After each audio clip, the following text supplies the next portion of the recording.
اللهم صل على سيدنا ومولانا محمد وعلى آله وأصحابه وبارك وسلم نحمده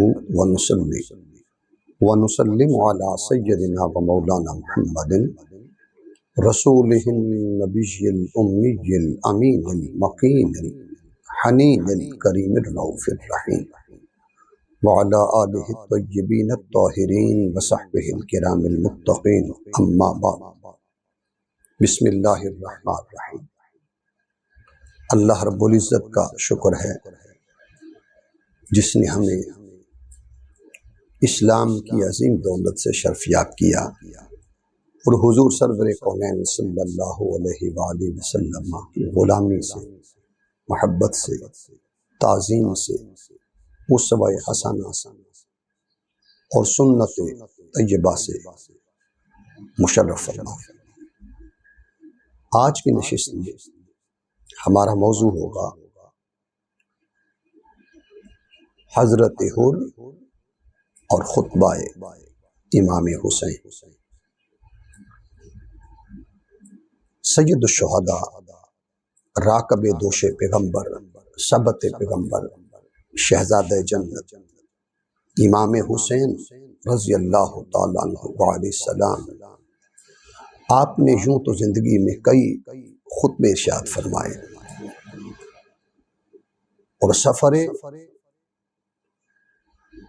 نینوا کی طرف آتے ہوئے، کربلا کی طرف آتے ہوئے، ہر مقام پر، ہر منزل پر آپ کے خطبے موجود ہیں۔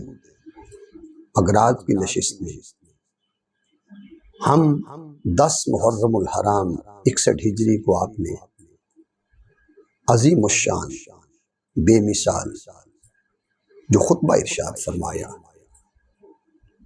جو خطاب فرمایا، یہ ایسا خطبہ تھا کہ یزیدیوں میں سے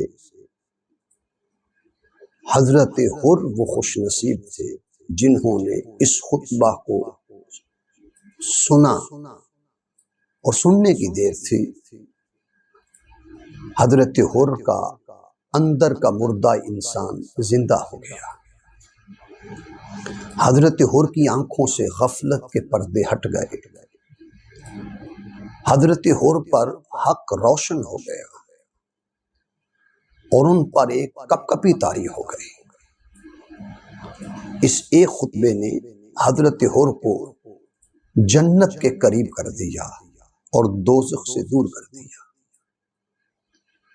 بدبختی سے بچا لیا، بد نصیبی سے بچا لیا اور اہل سعادت اور اہل شہادت کے اندر آپ کا شمار کر دیا۔ یہ وہ خطبہ تھا جس نے حضرت حر کو دنیا کے مال و دولت سے، عہدہ اور منصب سے، اقتدار اور طاقت سے، حرص اور ہوس سے، ہر چیز سے بے نیاز اور بے پرواہ کر دیا۔ سید الشہداء نے عظیم الشان میدان کربلا کے اندر جو خطبہ ارشاد فرمایا، آئیے اس کو سماعت کیجیے۔ آپ نے اپنے خطبے کا آغاز اپنے نسب مبارک سے کیا ہے۔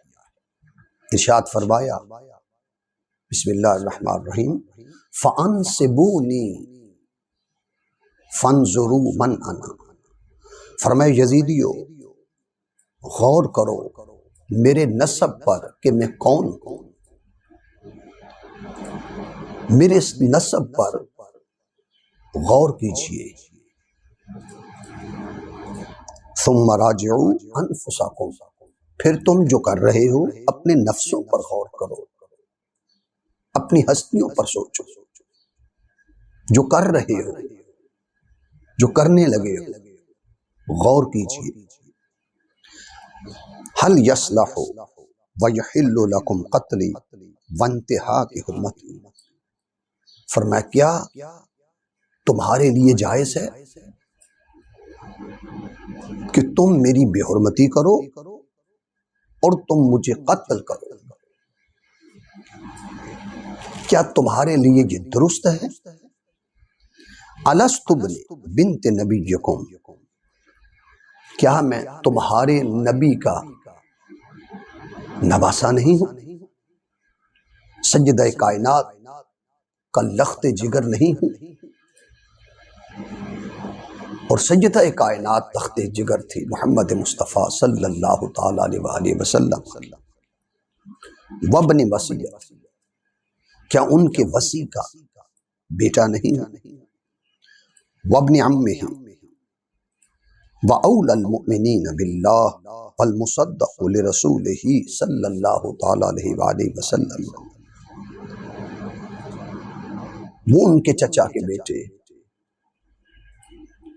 جو وَأَوْلَى الْمُؤْمِنِينَ بِاللَّهِ، جو اللہ رب العزت پر ایمان کے حوالہ سے بہت قریب تھے، اور حضور سرور کونین صلی اللہ علیہ وسلم کی تصدیق فرمانے والے تھے۔ اولیس حمزہ سید الشہداء،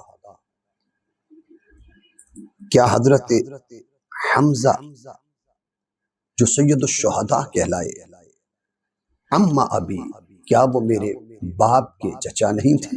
اولیس جعفر الشہید الطیار فی الجنہ امی، کیا حضرت جعفر بن طیار جو شہید ٹھہرے کیا وہ میرے چچا نہیں تھے؟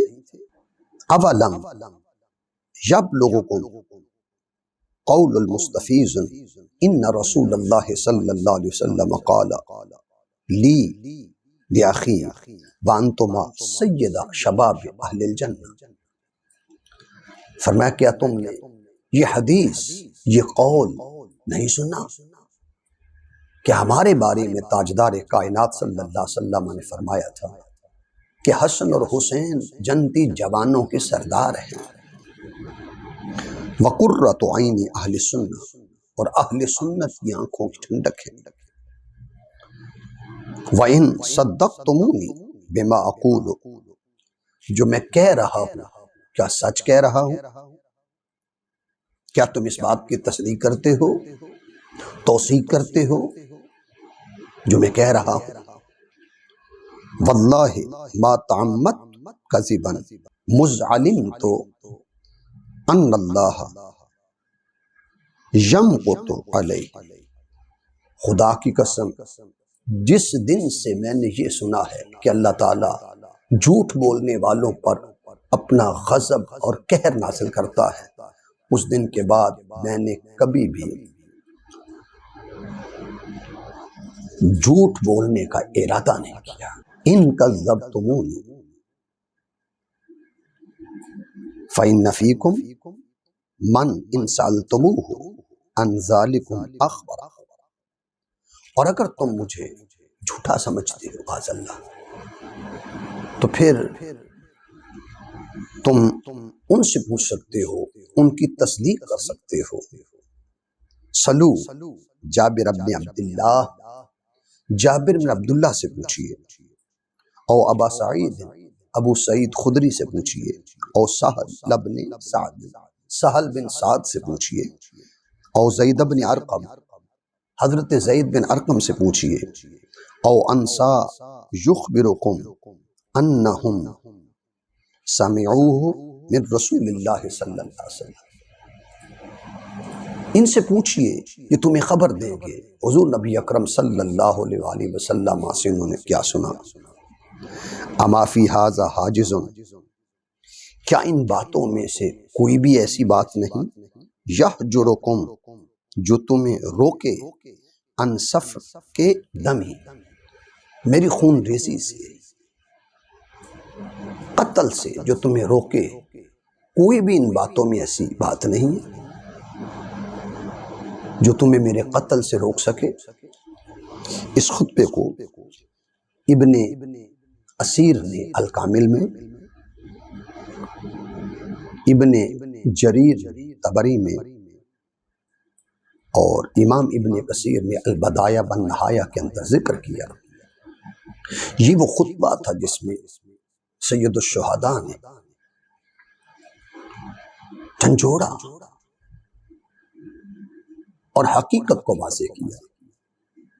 اس خطبہ میں آپ نے اپنے نسب اور اپنے حسب پر انہیں غور کرنے کی دعوت دی۔ اس خطبہ میں سید الشہداء کا ذکر ہے، امیر حمزہ کا ذکر ہے، علی المرتضیٰ شیر خدا کا ذکر ہے، سیدہ کائنات فاطمہ الزہرا کا ذکر مبارک ہے، حضرت جعفر طیار کا ذکر مبارک ہے، صحابہ کرام کا ذکر مبارک ہے۔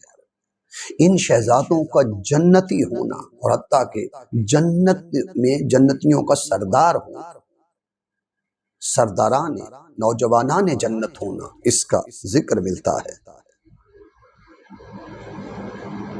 سید الشہداء کی صداقت کا ذکر ملتا ہے۔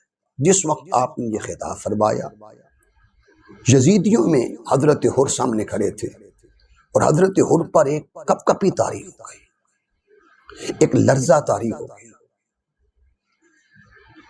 اور عمر بن سعد سے آپ نے کہا کیا تم نے واقعی حملے کا ارادہ کر لیا؟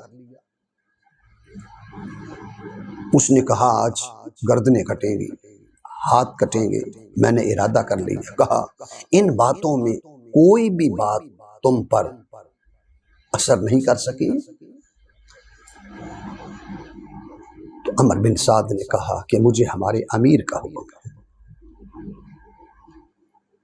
حضرت حر نے اپنے گھوڑے پر بیٹھے تھے،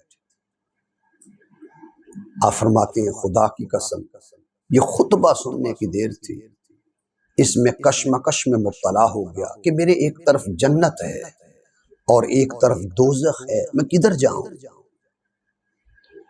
تھوڑی دیر توقف کیا، سوچا، پھر اپنے گھوڑے کو ایڑی لگائی اور کہا کہ میں نے فیصلہ کر لیا ہے کہ میں جنت کی طرف جانے لگا ہوں۔ اگر میرے بدن کے ٹکڑے ٹکڑے کر دیے جائیں یا مجھے زندہ جلا دیا جائے، اب کوئی مجھے جنت کی طرف اور جنتی شہزادوں کی طرف جانے سے کوئی روک نہیں سکتی۔ تو جب آپ اپنے لشکر سے نکل رہے تھے تو آپ کی برادری، آپ کے بھائی، آپ کے بیٹے، ساتھی کہنے لگے اتنا بہادر شخص جس نے خطبہ سنا، جس پر ایک لرزہ، ایک کپ کپی طاری ہو گئی، کیا جان کر؟ کہا اللہ رب العزت نے مجھے میری آنکھوں پر حق کو واضح کر دیا، مجھے غفلت سے بچا لیا ہے، مجھے بدبختی سے بچا لیا ہے، مجھے جہنم اور دوزخ سے بچا لیا ہے۔ اور جب وہ حسین ابن علی کی طرف بڑھ رہے تھے تو پیچھے سے آواز آنے لگی ادھر آ جاؤ، تخت ہے، مال ہے، دولت ہے، عہدہ ہے، ثروت ہے، شہرت ہے، قبولیت ہے، مگر آپ کے قدمین مسلسل شہزادہ جنت کی طرف، سید الشہداء کی طرف بڑھ رہے ہیں، اور ہر چیز سے بے نیاز ہو کر، دنیا کی حرص و طمع کو دل سے نکال کر، ہر چیز سے تائب ہو کر وہ آگے بڑھ رہے ہیں، اور ان کی اٹھتے ہوئے قدم یہ بتا رہے ہیں، ان کا ارادہ حق یہ بتا رہا ہے، ان پر حق کا روشن ہونا یہ بتا رہا ہے کہ وہ ہر چیز کو قربان کر چکے ہیں حسین ابن علی کی ہستی پر۔ قریب آئے، ہاتھ جوڑے، عرض کیا میری توبہ قبول ہو سکتی ہے؟ آپ نے فرمایا بے شک اللہ تعالیٰ تیری بخشش کر دے گا، تیری توبہ قبول ہوگی، بتاؤ تمہارا نام کیا ہے؟ اس نے عرض کیا میرا نام حر ہے۔ فرمایا حر کا معنی ہوتا ہے آزاد، جا تو دنیا اور آخرت میں آزاد ہے، آؤ میرے ہاتھوں کے ساتھ ہاتھ ملاؤ۔ اس پر انہوں نے عرض کیا حضور میں اس وقت تک نیچے نہیں اتروں گا جب تک اپنی جان آپ پر نچھاور نہ کر دوں، اپنی جان آپ پر قربان نہ کر دوں، نثار نہ کر دوں۔ پھر چشم فلک نے وہ بھی منظر دیکھا ہے کہ حضرت حر کربلا کے میدان کی طرف بڑھے، پھر زخم کھائے، محبت حسین میں خون بہا، اذیت برداشت کی، تکلیف برداشت کی، پھر حضرت حر گرے۔ پھر ایک وہ بھی وقت تھا کہ سید الشہداء کا جانا اور حضرت حر کا مبارک سر حسین ابن علی کے مبارک گوتی میں تھا، اور حضرت حر کی آخری نظر حسین ابن علی کے چہرہ مبارک پر تھی، اور عرض کر رہے تھے حضور آپ مجھ سے راضی ہیں؟ آپ نے فرمایا حر ہم تم سے راضی ہیں۔ تو حضرت حر کو کون سی چیز جنت کی طرف لے گئی؟ وہ محبت اہل بیت ہے۔ کون سی چیز ان کو سعادت کی طرف لے گئی؟ وہ محبت حسین ابن علی ہے۔ کون سی چیز انہیں عروج کی طرف لے گئی؟ اللہ کی رحمت، بخشش اور قربت کی طرف لے گئی، وہ آل اطہار کی مودت ہے۔ تو 13 صدیاں پہلے جسے کامیابی ملی تھی، اس کا راز یہ تھا کہ اس نے حسین ابن علی کا دامن پکڑا، محبت اختیار کی، اطاعت اختیار کی، کہنا مانا، وفاداری کی، اللہ رب العزت نے انہیں جنت عطا کر دی۔ اصول آج بھی وہی ہے۔ اگر آج بھی کوئی چاہتا ہے کہ میں کامیاب ہو جاؤں، کامران ہو جاؤں، سرخرو ہو جاؤں، جنت میں چلا جاؤں، اہل سعادت میں میرا شمار ہو جائے، راز وہی ہے کہ جو حضرت حر نے طریقہ بتایا تھا، وہی طریقے پہ آج ہمیں عمل کرنا ہوگا۔